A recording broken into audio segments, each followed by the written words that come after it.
Hey guys, happy Easter. It's Melissa with Sunday Chats with Melissa. I hope that today finds you well. I hope that today you woke up and, as today signifies, found some semblance of a new beginning. I hope that when you woke up today that the sun was shining wherever you are and that you felt like a new day was here, and a new day was coming, and a new time is coming. I hope that you felt that this morning, or that throughout the day, as you ponder what Easter means to you, that I hope you feel that at some point. So, today's video is my Sunday chat. It is Easter. Unfortunately, we're not able to do normally what we do on Easter during this pandemic, and so I thought I'd go ahead and put my video up, and it would be like a regular Sunday, only it isn't. So today, when I woke up, I live in Virginia. And the temperature goes from freezing to boiling to freezing to semi-boiling to freezing to boiling. And so my air has been off and my heat's been on and my air's been off and my heat's been on. And I wanted to stop doing that. And so I've really tried to figure out that fine, happy balance where I could just kind of keep the air off to keep from turning the systems back on and back off. And it was chilly yesterday. In the sun, it got a little warmer.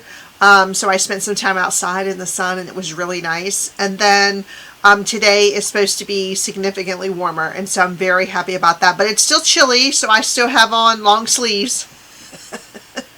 And hopefully the day will warm up. But when I woke up this morning, I slept in a bit. I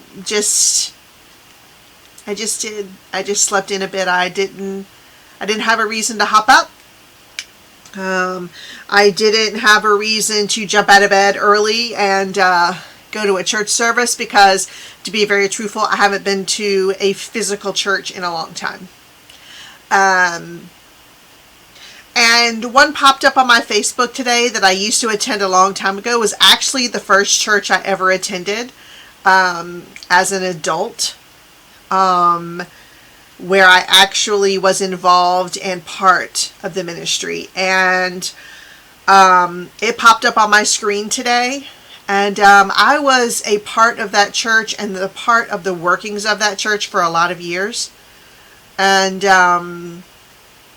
church is just like any other business. When you get into the inner workings of it and you know what goes on behind the scenes, there's just something about it. There's just something about it that you just can't go up, you just can't go beside. And I am thankful for churches. I am thankful for every church I ever went into. I'm thankful for every opportunity I've had to serve in the many churches that I was in, because of someone in that church, or because the Lord led someone in that church, I know him. And I know I'm his child. And no matter whether I go and sit in a building with other people who think like me or don't, I know that I'm a child of God. And I know that he died for me. And I taught that to my children, and I still believe that today. And I've had some not so good times in churches.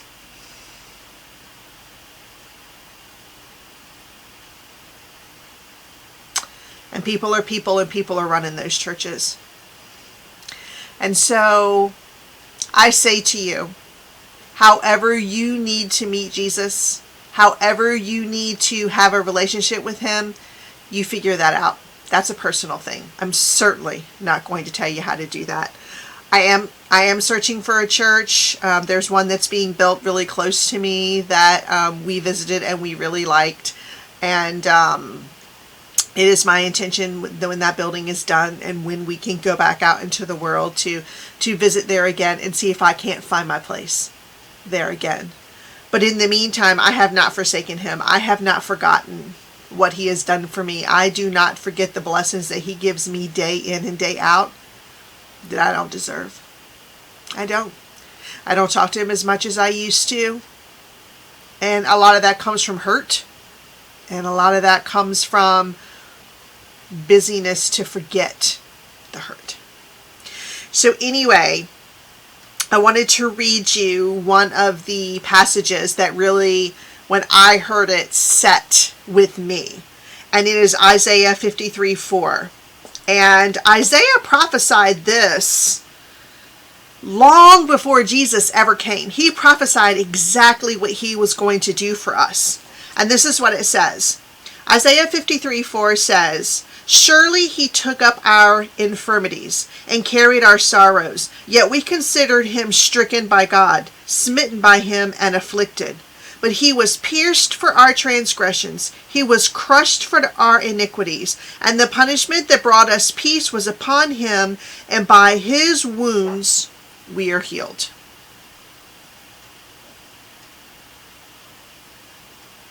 We are healed. I have a really cool Bible that I bought some time ago when I was doing a Bible study, and it is a combination. It's not a combination. It's a Bible that has the NIV and the Message, and they're side by side. So if you look up the NIV and there's some he, whither, thous, and arts that you can't figure out, you can just scooch right next to it. It's right next to it. And it tells you. So let me read you what the Message says for 53:4 because it's right next to it. All right. And because the Message reads like a story, it's a little bit different. But let me just start at 53:4. I'm going to start at okay. But the fact is, it was our pains he carried, our disfigurements, all the things wrong with us. He thought he brought it on himself, that God was punishing him for his own failures, but it was our sins that did this to him, that ripped and tore and crushed him, our sins. He took the punishment that made us whole. Through his bruises we got healed. We're all like sheep who've wandered off and gotten lost. We've all done our own thing and gone our own way, and God has piled all of our sins, everything we've done wrong, on him. On him. And if you're interested in picking this up, it's called the Parallel Bible Study Bible. It's NIV and the Message, and it is made by Zondervan. So here's the inside of it, if you're at all interested in that. But it's great for Bible study. It's great for reading. I like reading the Message because, again, it reads like a story. But that's kind of a personal thing, what translation of the Bible that you like to use. But that is my particular one. But today I'm really letting that settle in. I'm really letting that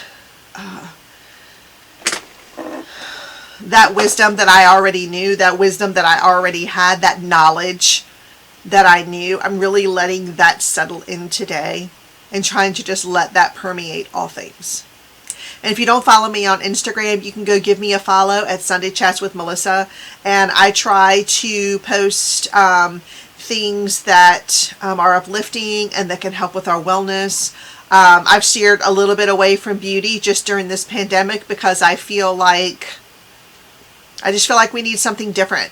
You know, people aren't putting on their makeup. People aren't buying anything. And I feel like I want to do just content that's tender to the times that we're in. And so I hope this Sunday chat does that for you. I hope that you find some joy and some laughter and maybe a little bit of information that you can use and take it out through your week as I go through it. So, not to be all beauty aside, but I did a very simple look today for Easter. I thought, even though I'm alone and I'll be cooking my own Easter dinner and eating it alone, I thought that I would put on a little bit of mascara and a little tiny bit of eyeshadow. And just real quickly, I use the Simply Ageless CoverGirl. This color for me is called, oh shoot, I knew it the other day, clear beige. Oh, classic beige. So I did that, and I also used some of this IT CC Cream bronzer, and I just put that on the back of my hand. It looks really dark in the tube, but it's not. It goes on great. It's a full coverage correcting bronzing cream. I put a little bit of that on, just mixed it with my foundation, and I think this is a great tool to have, that if you get a little bit of sun maybe over the summer or this spring or whenever you're out in the sun, if you get a little bit of sun, you can take a little bit of this and mix it in with your foundation and see how the two work together. I've mixed it with my CC Cream foundation. It works great, and I mixed it with the CoverGirl one, and it also worked great. So I used a little bit of IT bronzer just here. I picked up this CoverGirl Clean Fresh Cool Stick, I think is what it's called. Cooling Glow Stick. This one I picked up in the color 200. It's called Opal Dreams. I really like it. I put some on the back of my hand and I laid it over top of my bronzer. And then I found this really pretty Autobalm, I think it's called Girl Powder. It's a really pretty brush. It's super pretty. It came in my FabFitFun box, and it's this little tiny little blush, and it's called Autobalm. It's called For Girls on the Go. It doesn't give a color unless Autobalm is it, or maybe it's called Bourbon Street. It might be called Bourbon Street. I've never used these products before, so I don't really know, but I found that to be very, very pretty. And then I used my my Natural Eyes kit from Too Faced. Just laid down this push-up color here in the crease, and then came in with Cashmere Bunny just along the edge. Of course, I lined my rim and my upper lids with my Urban Decay liner, and then I primed my lids with the CoverGirl lid primer, not lid primer, lash primer, and then used my Superhero IT. So it was a very simple look today.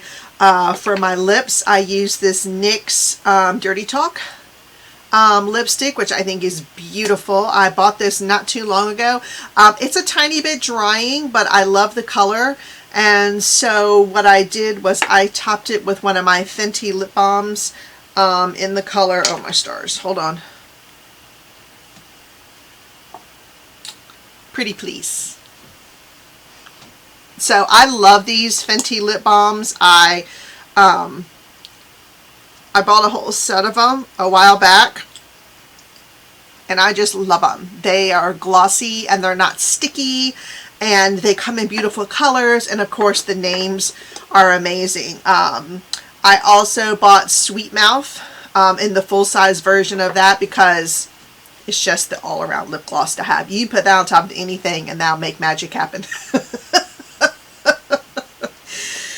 So that is what is happening with my face today. Like I said, very simple, not a lot, just a little something to kind of, you know, break up the monotony of not wearing anything, which is really kind of what I've been doing, and I'm sure a lot of you are as well. So I did top everything off with my Coty Airspun and just kind of set it that way. So anyway, so I have not been doing a ton this week. I have been doing some cooking and not a ton, but I've been making these sheet pan suppers that the Pioneer Woman has online. My friend told me about it. My friend Dee Dee told me about it, and they're delicious. And so if you Google them, you'll find them. I was looking through some of my Pioneer Woman cookbooks. I've been doing that as well. And I don't see them in there, but that doesn't mean they're not in there. I just kind of did a quick glance for them. But the one that I particularly like, I found them all online. You can use chicken or pork or whatever type of meat, that you like. A white meat, I think, is probably best for this one, but I don't know, maybe steak would work.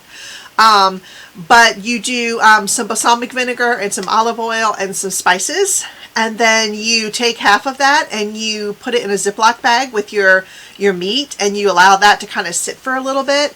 And then this particular recipe called for green beans and cherry tomatoes, and then you use the rest of the balsamic vinegar liquid on that, and you toss the vegetables.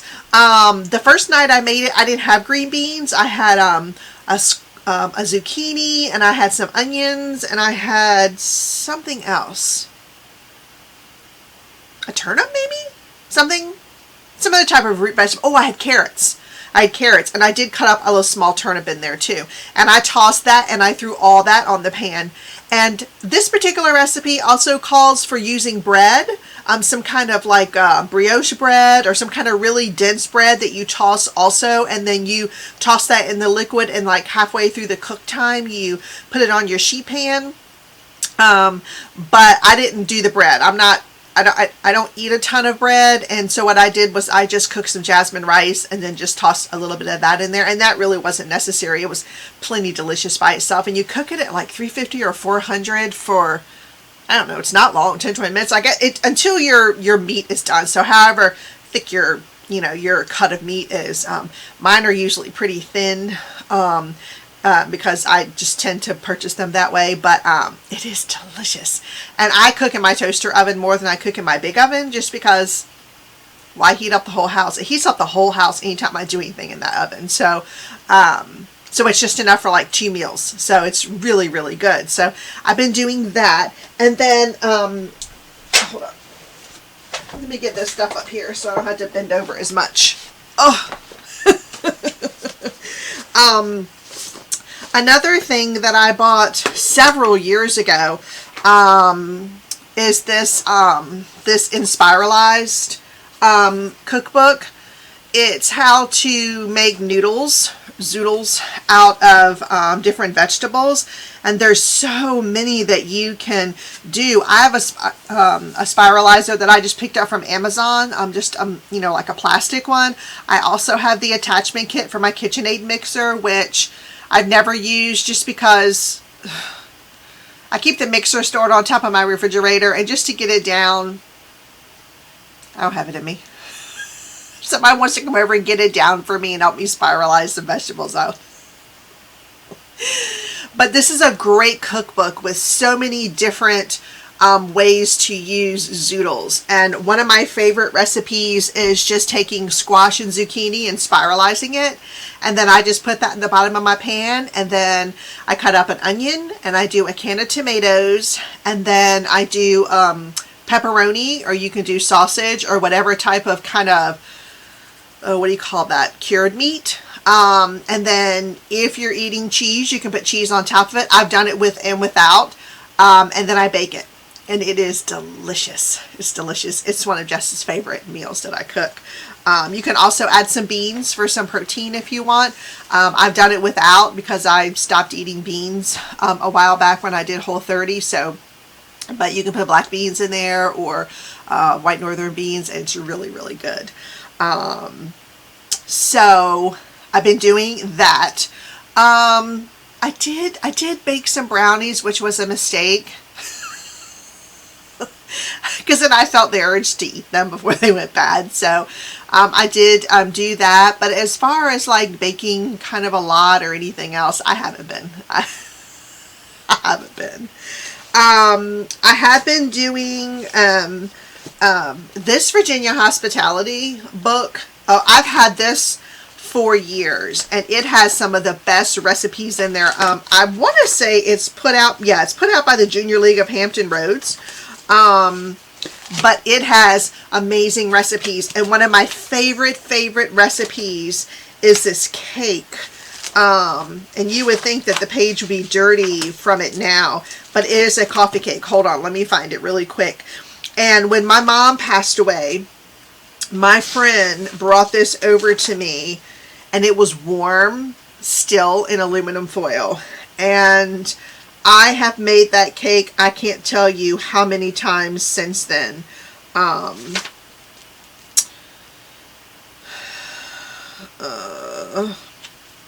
Maybe it's called, I might just have to find it later. I don't know. I thought for, I don't know. Oh, here it is. Here it is. I did. I had it. I had the dog-eared down. Silly. It's on page 182, and it's called the Wellesley Coffee Cake. And she brought that over to me warm. And I ate that like it was no tomorrow. It was delicious. And I said, I'm going to need another one of those. I'm going to need that on auto delivery. And she did. She brought me several more, at least 2 more, I think. And then I was kind of on my own after that. But it's delicious. It's the Wellesley Coffee Cake. I mean, what's not to love? It has butter, sugar, egg, sour cream, vanilla, almond extract, flour, baking powder, salt, sugar, pecans, and cinnamon. There's nothing not to love about it, and it's delicious. And I'm leaning really heavily to making one of those, and they can also be frozen. So the ones that she brought me afterwards, I froze and enjoyed later on, and they thawed out beautifully. So the Wellesley Coffee Cake in the Virginia Hospitality is worth the cost of the book. I've also been doing some reading. Sometimes it's hard for me to stay focused, and so I kind of have to do it in small spurts, especially if it's something heavy. So I have been reading Pema Chödrön's books, and the one I'm currently reading is called When Things Fall Apart, Hard Advice for Difficult Times. And so I've been reading in this and underlining and writing, which is kind of what I do in my books that serve me. So I think it's pretty timely that I came across these books. I don't believe anything happens by happenstance. Everything happens for a reason. And so I know that I happened across this Super Soul Sunday last week just so that I could hear this and know this. Some of her other books, and I already had some, which I was kind of surprised, but I bought a lot of books during my yoga teacher training. But this one is called The Places That Scare You, and it's a guide to fearlessness in difficult times. And I certainly think that is a place that we're in today. Comfortable with Uncertainty. This is 108 teachings on cultivating fearlessness and compassion. I think we could all use a little dose of that. And then Taking the Leap, and this is called Freeing Ourselves from Old Habits and Fears. And the last one that I have of hers is called Welcome the Unwelcome. It's Wholehearted Living in a Broken-Hearted World. And so they're small, they're not thick, they're not long reads. I think they're very easy to read. She is a nun, so they do come from that aspect, but I think she has some great teachings and some great things that we can take away from all of these. So I'm getting through those. The first one is When Things Fall Apart. And I think, for me, it's every day here lately. Just every day. I also picked up Maya Angelou's The Complete Poetry, because I think some of the greatest words that have ever been spoken. And I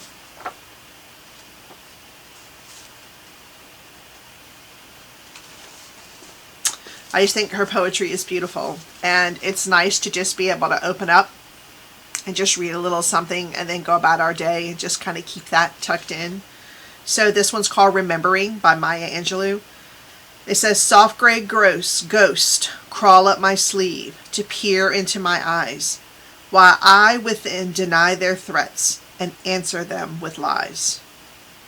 Much like memories perform a ritual on my lips, I lie in stolid hopelessness, and they lay my soul in strips.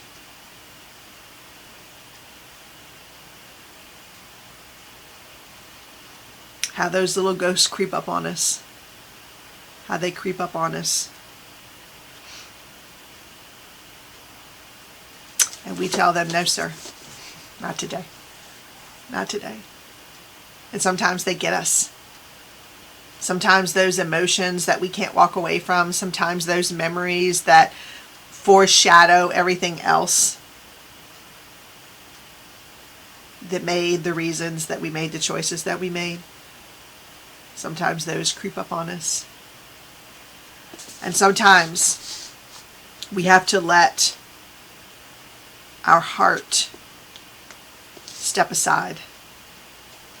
Because if we allow our emotions to rule us all the time and never let our brain, we're going to lose. We're going to lose. It's called taking care of yourself. And then I got this adult coloring book, which I think is beautiful.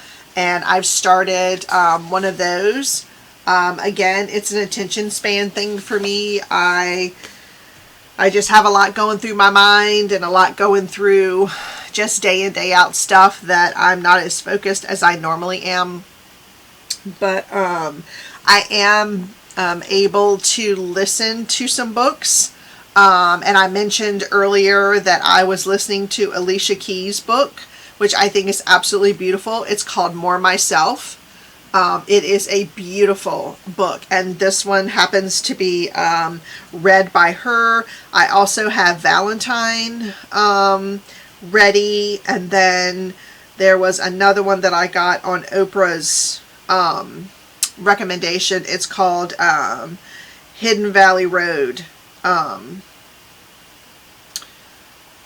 Well, they're trying to download now because I'm not ready to listen to them yet. But I love my Kindle. I love Audible. I have loved being read to since I was a little girl. And my librarian that was in the school that's right up the street from me now where I go and vote would dress up. And she had this big box that she'd covered in like construction paper. And she would dress up in whatever the season was. And she would pull books out of her box. And she would read those to us, and I have loved being read to ever since then. I love to read, but I also love to be read to. So, another thing that I picked up is this LePower. It is a book light, and what's really nice about it is it has 3 different. I don't know if you can see the difference. It has 3 different colors of light. So depending on if you're reading outside or you're reading at night and you want more of an amber glow or you need a brighter light, it's really nice. It takes a couple of AAA batteries, and you can also recharge them. It has a USB to charge. So I've really enjoyed that when I've been laying in bed at night. I have been trying not to have the TV on just because I don't need the noise. I need some peace and quiet so that I can rest. I find that I sleep better if I don't watch any TV or anything before I go to bed, and it helps the next day too when I've slept better. So that is pretty much all I have for this week. I am going to cook tonight. I have a grill and don't know how to use it.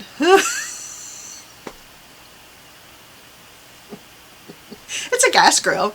I still don't know how to use it. And I'm not going to try today. That's the last thing I'm going to do is burn up my food.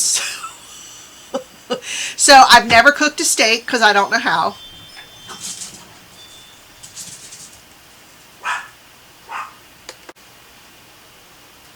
I don't even know like what type of steak to buy, but I bought a flat iron steak, and I'm going to attempt to cook that. And I have some asparagus and some other fresh vegetables that I'm going to cook tonight, and some potatoes. So that's what's happening here today.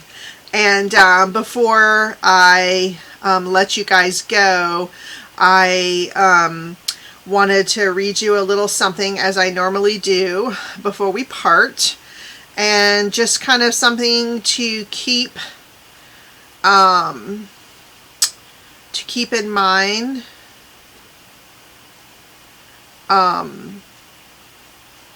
Always. So this is from at Female Collective. Yeah, I think that's what it says. Found it on the internet. And it's posted by Peace Mind and Peaceful Life.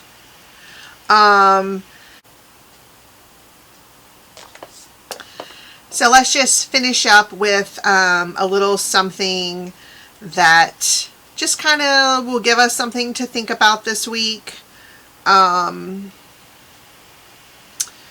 see. Hold on. I had it and then all broke loose with the technology. Hold on. Here we go. All right. This is from Female Collective, and it was posted by Peaceful Mind, Peaceful Life, and I follow them on Facebook and on Instagram. So anyway, it says, decide this minute to never again beg anyone for the love, respect, and attention that you should be showing yourself.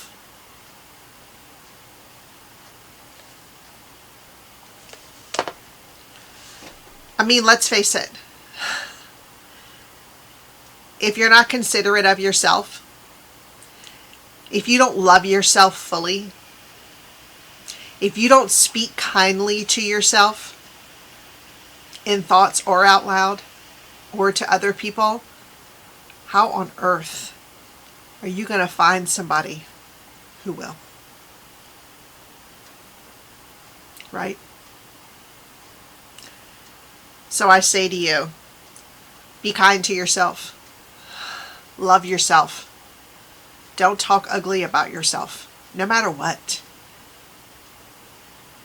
If you're heavier than you should be, either do something about it or be happy with it. If you don't like your hair, if you don't like your clothes, if you don't like something else, fix it or settle in with it. But we certainly can't expect to love better other people until we love better ourselves. And we can't expect more from others than we expect from ourselves. Tough. It's tough to hear. It was tough to read and tough to ponder. But on that same token, don't beg for anybody's love ever. Just don't. Either they love you or they don't. They care about you or they don't. They want to be your best everything or they don't. None of that is up to you. And don't beg for it. All right. So, if you're new here, thank you for stopping by. If you'd like to get notifications every time I upload content or videos or tutorials, you can do so by clicking the subscribe button down below, and then you can ring the bell. If you're family and you come back by to see what I'm talking about today, thank you so much. I appreciate you. And until we talk again, and until we chat again, please take good care of yourselves. I love you.